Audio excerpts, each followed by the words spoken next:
Hey folks, welcome back to Green Iron TV. As we all know, I just got back from the Military Vehicle Preservation Association's National Convention over in Oshkosh, Wisconsin. And once again, I was a judge for the convention. This is the third time I've done judging on vehicles. And so what we're gonna do is we're gonna kind of walk through the judging process here. I judged two vehicles. 1967 M725 ambulance and a 1953 M38A1.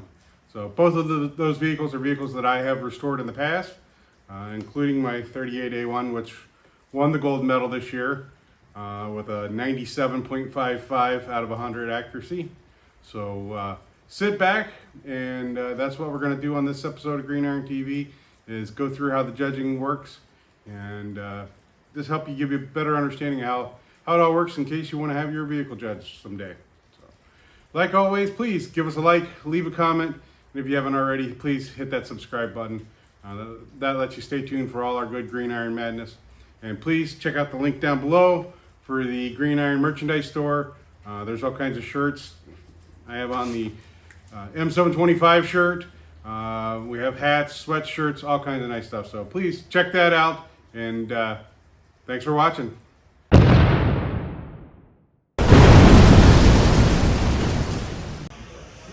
Hey folks, welcome back to Green Iron TV. So we're going to show you on a little trip on how we judge military vehicles. So my buddy Mark here and we're going to judge this 1967 M725 ambulance. So sit back, enjoy. That's what we're going to do on this episode of Green Iron TV. Let's get started. Yep. First thing, general.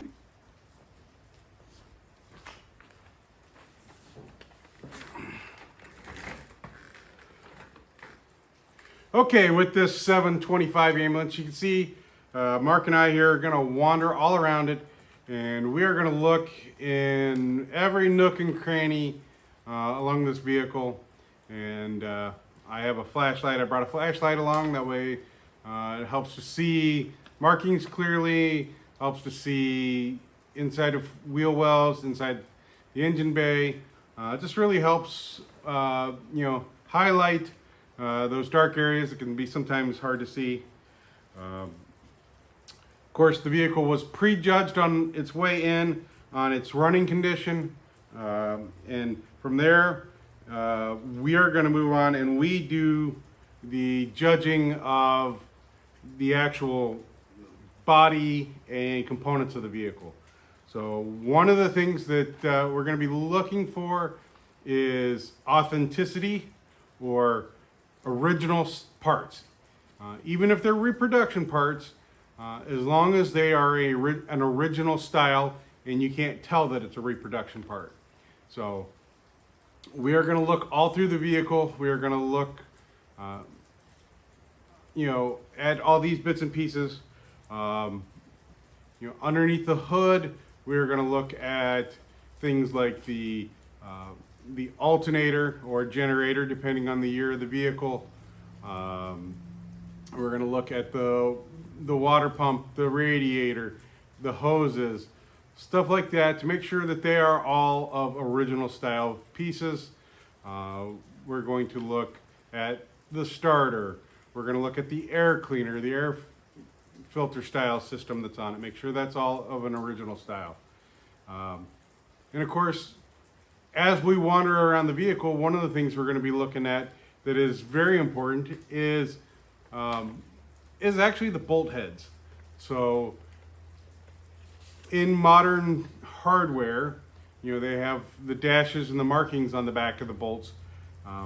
That really didn't come into standardization until the mid-late 70s.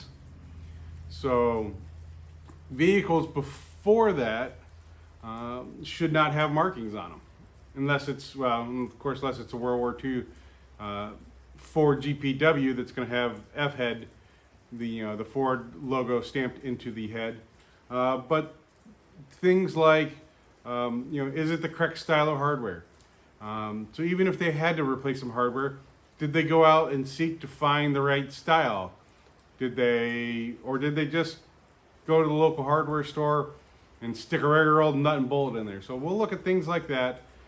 It's the little things like that. Now, are we going to completely, take away a bunch of points if the hardware is not right? No. But there is point deductions, and it'll be minuscule, a point or two, depending on how much of the hardware has been changed out. We're also going to look at things like conditions of the floorboards. We're going to look at conditions of inside the wheel wells. Underneath, we're going to crawl underneath, look at the frame, look at all the drivetrain underneath. And of course, what always amazes me with some of these shows is one of the big categories is cleanliness. And it is a little, if you take a little bit of time, like you've seen me do in my prejudging videos, where I really clean the vehicles top to bottom, it makes a huge difference. So when you're having these vehicles judged, make sure they're clean. Clean them, wipe down even if it's just dust on the inside, wipe stuff like that down, because a cleaner vehicle, is going to score better, but it also lets the judges see the details better. So, if it's all dirty, you look underneath the wheel wells, and there's a bunch of old dried up, mud and dirt packed in there, it's hard for us to see what's going on in there. So take the time, clean the vehicles top to bottom. And of course, we're also going to look, all around the vehicle as far as the functionality of things, and making sure all the pieces are there. So, it's one of those things, if you're having a vehicle judged, look around, and, if you're missing a nut and bolt somewhere, or, you're missing a bracket, they're not going to be huge deductions and stuff like that, but they are going to be deductions. So take that little bit of time, take that extra moment, and find the proper bolt, find the bracket, find the accessory that goes with the vehicle. In this day and age, it is between the, all the internet groups, all the online vendors, it is super easy to track down some missing brackets and some missing pieces like that.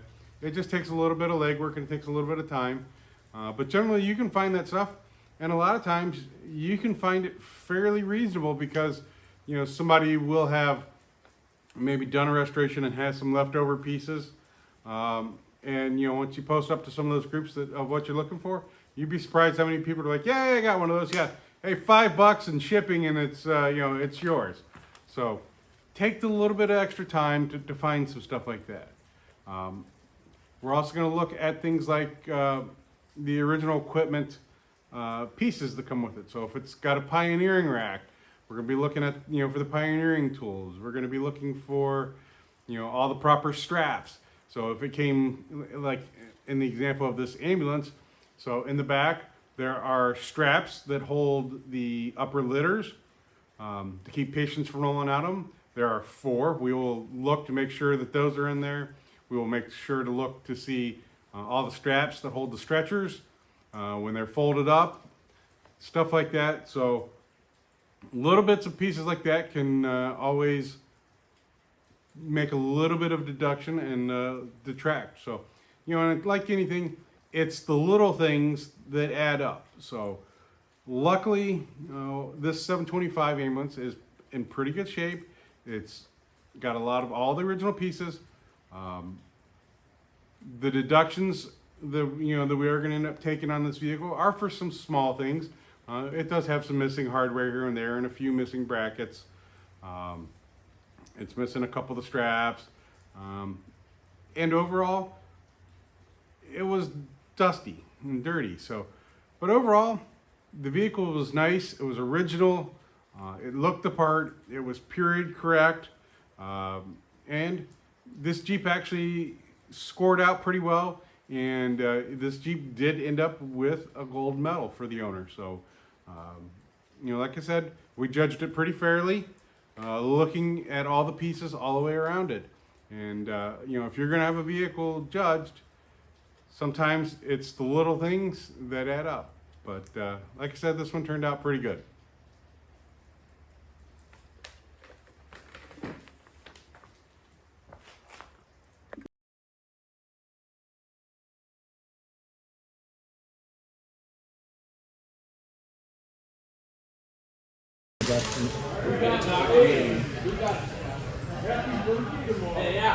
Alright, turn it on a little bit. Yeah. Tell us a little bit about it, Oliver. Well, it's a 1953 M38A1. The history behind it is 1953 to about 1985. The Army used it.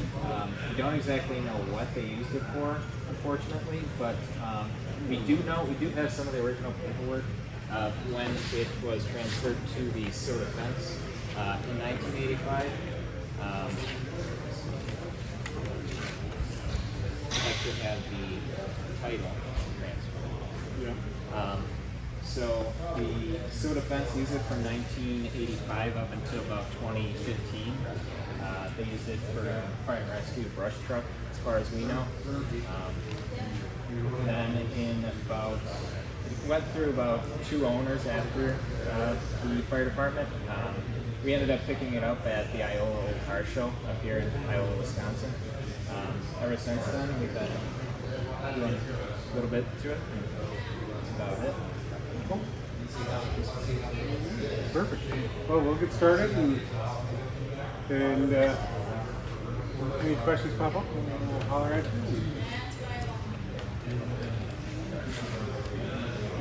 He might as well go ahead and raise the hood. Yeah, let's go ahead and lift the hood. Yeah. All right. Okay, so we got the body cup worth 100 points. Yeah.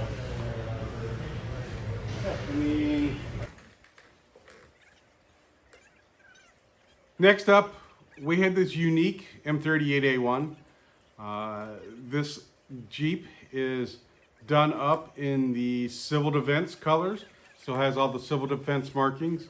And of course, so when we're judging vehicles, you know, it's all about the story that the vehicle's telling us and the vehicle owner. So this has this is a Jeep that went to the civil defense, stayed with the civil defense for many, many years. And this is how the owner found it. And they decided to honor its lineage as a civil defense Jeep. And so they have slowly been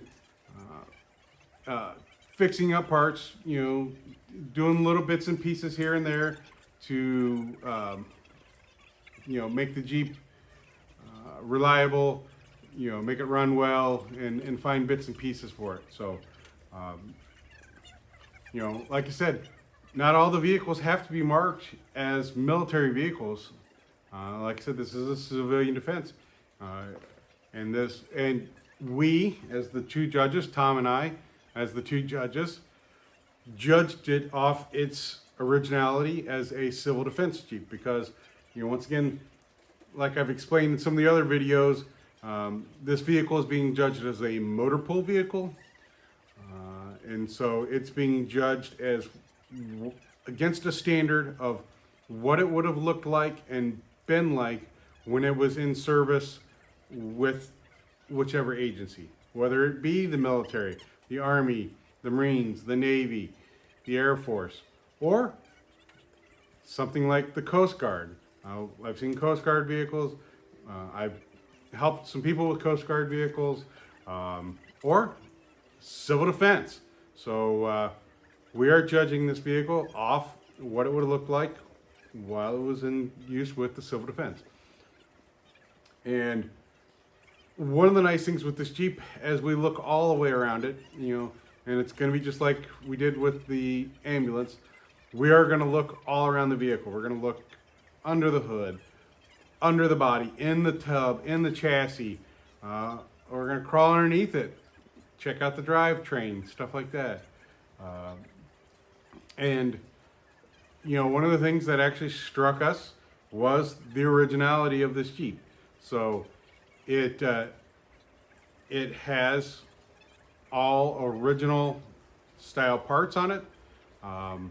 You know, and the owner has been working really, really hard at making everything correct and original and period looking, and it shows in this Jeep. So even though the paint is not the shiniest, and there's a few wear marks and scuff marks and stuff like that in it, that's not a major detractor because this is a motor pool vehicle, and motor pool vehicles are expected to have some wear and tear. You know, a full factory restoration vehicle, like we've talked about before, is to represent the vehicle just as it rolled off the factory floor. And of course, you know, in some of the judges' meetings, there were some pretty intense discussions about you know, how far into factory should it be? You know, even right down to things like you know, should the little nipples be on the tires and not worn off and stuff like that? Because a factory restoration should look like it is brand new factory vehicle. Motor pool vehicle, it's going to look like it's been used and currently serving in a motor pool. So, you know, this Jeep actually does score out really well. We did end up with another gold medal with this Jeep, which was a complete surprise for the owner. He was blown away by the fact that it did make a gold medal, and a lot of that is due to the fact, you know, he expected, because it wasn't in military colors or anything like that, you know, that it would be severely docked for that. But on the contrary, we judged it off its time in the civil defense. And so the civil defense red and the civil defense stickers and markings were correct. So we did give, you know, there were some deductions for the wear on the paint and stuff like that. But overall, there wasn't a ton of big deductions. You know, that's the thing. When everything is correct and running right, and all the correct hardware is there, there's not a lot of big deductions. Big deductions start to happen when things aren't correct. Stuff's been changed around. You know, someone's swapped the motor. Someone, you know, to something else. Someone's put, you know, they've gutted the electrical system and put all 12 volt instead of 24 volt. You know, they've changed stuff like that. That's where big deductions really start to come in. So overall, we were pretty happy with this Jeep and how it turned out. And like I said, the owner was absolutely ecstatic to get a gold medal for his Jeep. So you know, we were glad to help him out with that. So overall, it was a really nice Jeep.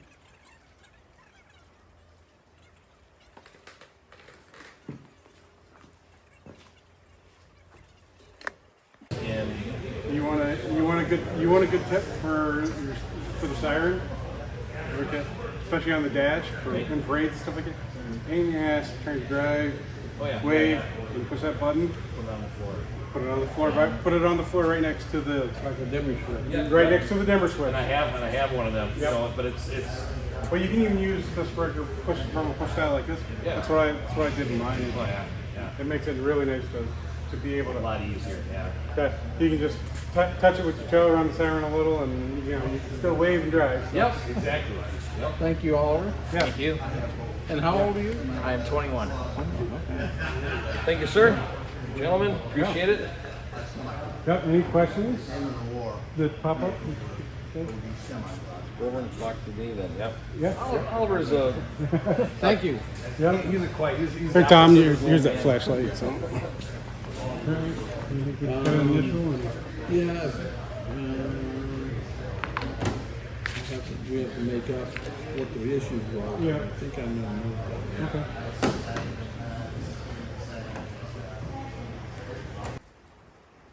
Well, folks, hopefully that gives you a good idea about judging for the vehicles, what the judges are kind of going through and looking for. I know in one of the previous videos I did post the link for the judging score sheet. I will do that again for this video here. It will be down below in the description. So, if you want to look to see how things point and score out, go ahead, check that out. And of course, by all means, if you have not joined the MVPA, please join the group. It's a great group. It's the only group dedicated to preserving historic military vehicles. And it is an international group.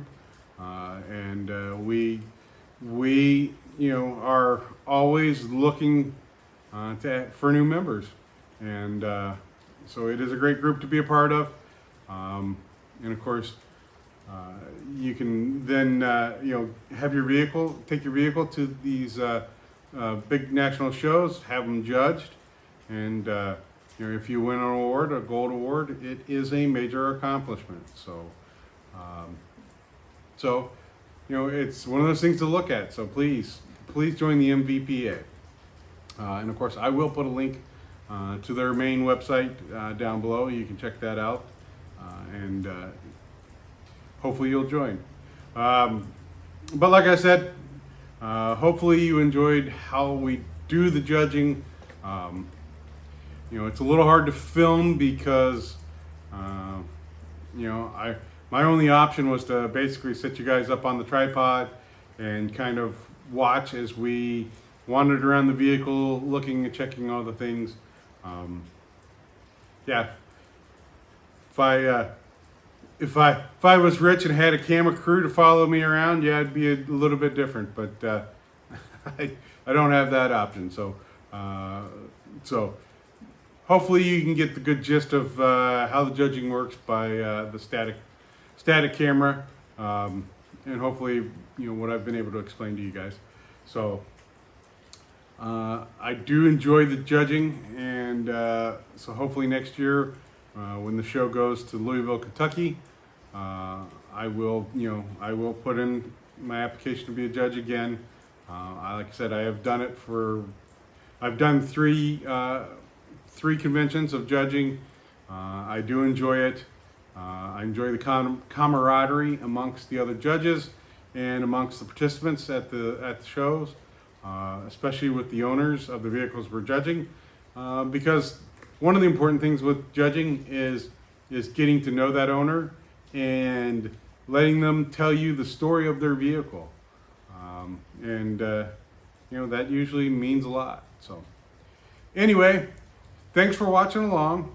Hope you enjoyed this episode on judging, and of course, please give us a like, leave a comment, hit the subscribe button, and we thank you guys for watching, and we hope to see you on the next episode. Thanks. Have a good day.